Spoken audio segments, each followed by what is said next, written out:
Hello student, मैं नम्रता शाही समर्थ ज्योति से आज आपके लिए लाई हूँ विषय हिंदी व्याकरण अभ्यास प्रश्नोत्तर। जैसा कि हिंदी व्याकरण के लिए जो मैं आज का टॉपिक है मेरा वो है सर्वनाम। सर्वनाम की हम पढ़ेंगे आज परिभाषा, भेद एवं उदाहरण। तो प्रश्न 1 है हमारा, सर्वनाम किसे कहते हैं? तो जिन शब्दों का प्रयोग संज्ञा के स्थान पर किया जाता है उन्हें सर्वनाम कहते हैं। सर्वनाम का अर्थ है सबका नाम।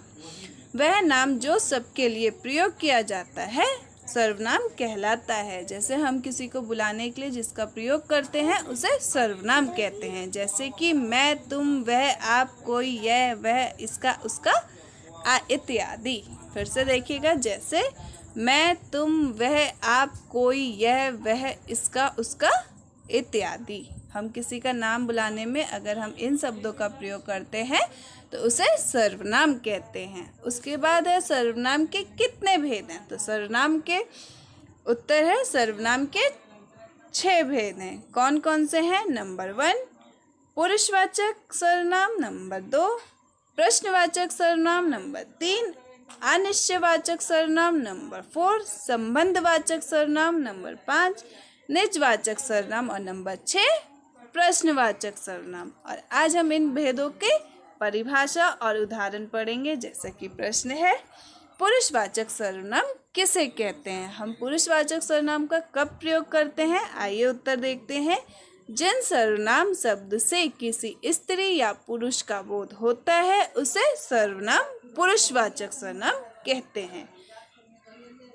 पुरुषवाचक सर्वनाम के 3 प्रकार होते हैं। कौन कौन से होते हैं? उत्तम पुरुष, मध्यम पुरुष और अन्य पुरुष। तो हम इसको भी पढ़ेंगे आज। उत्तम पुरुष का हम कहाँ प्रयोग करते हैं? इन सर्वनाम प्रयोग बोलने वाले व्यक्ति के ऊपर किया जाता है, करने के लिए करते हैं। जैसे कि मैं, हमारा, हमको, हम, हमको, मुझको आदि।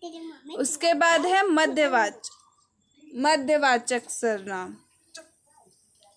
इन सर्वनामों का प्रयोग शर्तों के लिए किया जाता है। जैसा कि तुम, तुम्हें, आप, तुम, आपको आदि। उसके बाद अन्य पुरुष, इनका हम किस में प्रयोग करते हैं? इन सर्वनाम का प्रयोग अन्य पुरुष वक्ता और शर्तों से अलग के लिए किया जाता है। जैसे वो, वह, उसका, उनका आदि। जैसे कि हम जो उत्तम पुरुष है उसका प्रयोग हम बोलने वाले के लिए करते हैं, मध्यम पुरुष हम सुनने वाले के लिए करते हैं और अन्य पुरुष का प्रयोग हम ना बोलने वाले के लिए करते हैं, ना सुनने वाले के लिए करते हैं, दूसरे के लिए किया जाता है। उसके बाद है निश्चयवाचक सर्वनाम। प्रश्न 4 है, निश्चयवाचक सर्वनाम किसे कहते हैं? तो उत्तर है जब सर्वनाम किसी वस्तु आदि के निश्चित रूप का बोध कराता है तब वह सर्वनाम निश्चयवाचक सर्वनाम कहलाता है। जैसे कि यह, वह, ये, वो आदि। इसके बाद है प्रश्न 5, अनिश्चयवाचक सर्वनाम किसे कहते हैं? तो उत्तर है जब सर्वनाम किसी वस्तु आदि के अनिश्चित वाचक रूप का बोध कराता है तब वह सर्वनाम अनिश्चयवाचक सर्वनाम कहलाता है। जैसे कि कोई, कुछ, किसी आदि। उसके बाद प्रश्न 6 है, संबंधवाचक सर्वनाम किसे कहते हैं? तो संबंधवाचक हम किसे बोलते हैं? उत्तर है जब सर्वनाम 2 वाक्यों को जोड़ता है अथवा किसी एक वस्तु आदि का संबंध किसी दूसरी वस्तु आदि से दिखाता है तब वह सर्वनाम संबंधवाचक सर्वनाम कहलाता है। जैसे जिसकी, सो, जो, जिसने, जिसका, जैसे, वैसे आदि। उसके बाद है प्रश्न 7, निजवाचक सर्वनाम किसे कहते हैं? जैसे कि उत्तर है जब सर्वनाम का प्रयोग वक्ता स्वयं के लिए करता है तब वह सर्वनाम निजवाचक सर्वनाम कहलाता है। जैसे कि अपना, खुद, आप आदि।